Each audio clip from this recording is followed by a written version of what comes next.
Sunny summer, and many of us have been out and about soaking up those rays. Yesterday, we talked about finding sunscreens without harmful chemicals in them. Today, we're talking about skin cancer, what causes it, and the things you can do to protect yourself. Joining us is Dr. Stanislaw, facial plastic surgeon, St. Francis Hospital and Medical Center. Good afternoon to you, sir. Good afternoon. All right, so the rays, UV rays, you've heard about them for years. What makes them so bad? The ultraviolet light passes through your skin, it hits the cells at the bottom of your skin, and it causes genetic changes to those skin cells. And what happens is, over time, the genetic changes add up, and eventually it becomes a precancerous lesion, and then eventually it becomes a cancerous lesion. Okay. So it's just a chronic exposure to ultraviolet light. Now, obviously, we talked yesterday about putting on sunscreen. We'll talk a little bit about it now. What's the difference between sunscreen and sunblock? Sunscreens work by a chemical change that happens. Ultraviolet light hits the molecule, it changes the molecule, and that's how the ultraviolet light is absorbed.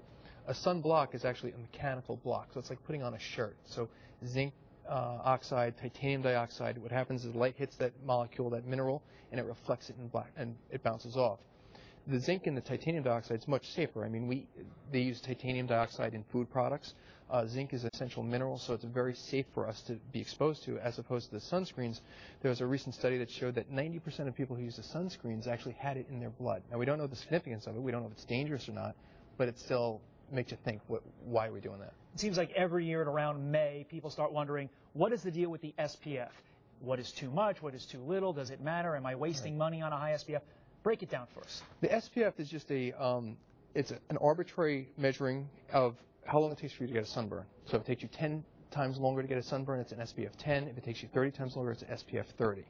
So if you're wearing a sunblock that doesn't give you a broad spectrum coverage, you'll wear that sunblock and you won't get the sunburn. The sunburn's your evolutionary warning sign to tell you get out of the sun, right? You get a sunburn, you know, I'm getting too much.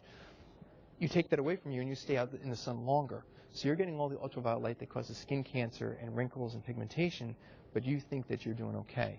So you need something that's broad spectrum, and there's no government control on what broad spectrum means. It's like light beer. So zinc and the titanium dioxide give you the broadest spectrum that there is.